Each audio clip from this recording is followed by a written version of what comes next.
आपको प्रश्न पूछना है तो यह पूछिए कि इस ऑपरेशन में क्या हमारे जाबाज सैनिकों को कोई क्षति हुई है, तो उसका उत्तर है नहीं। हुकूमत हिंद ने पहली बार ऑपरेशन सिंदूर के दौरान शहीद हुए 6 फौजी एहलकारों के नाम बाज़ाब्ता तौर पर जारी कर दिए हैं।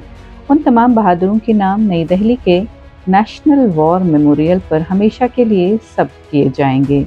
सरकारी फहरिस्त के मुताबिक ऑपरेशन सिंदूर में शहीद होने वालों में सूबेदार मेजर पवन कुमार, राइफलमैन सुनील कुमार, लांस नायक दिनेश कुमार, अग्निवीर मुरली नायक, हवलदार सुनील कुमार सिंह और भारतीय फ़ज़ाइया के सार्जेंट सुरेंद्र कुमार शामिल हैं।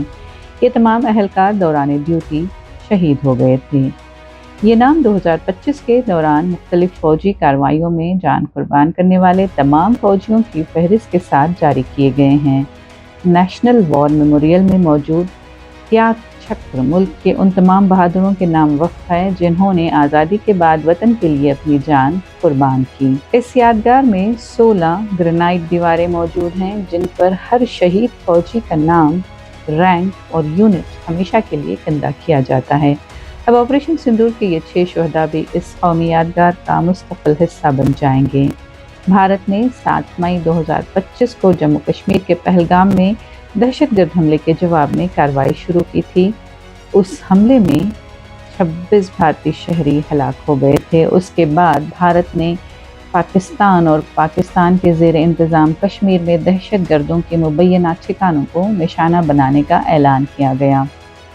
रिपोर्ट के मुताबिक उसके जवाब में पाकिस्तान की जानिब से भी फौरी रद्द-ए-अमल सामने आया था, जिसके बाद दोनों ममालिक के दरमियान फ़ज़ाई झड़पें, ड्रोन और मिसाइल हमले और सरहदी इलाकों में शदीद गोलाबारी हुई थी। उस फौजी कार्रवाई को ऑपरेशन सिंदूर का नाम दिया गया। भारत और पाकिस्तान के दरमियान ये फौजी कशीदगी 4 दिन तक जारी रही और 10 मई 2025 को ख़त्म हुई थी।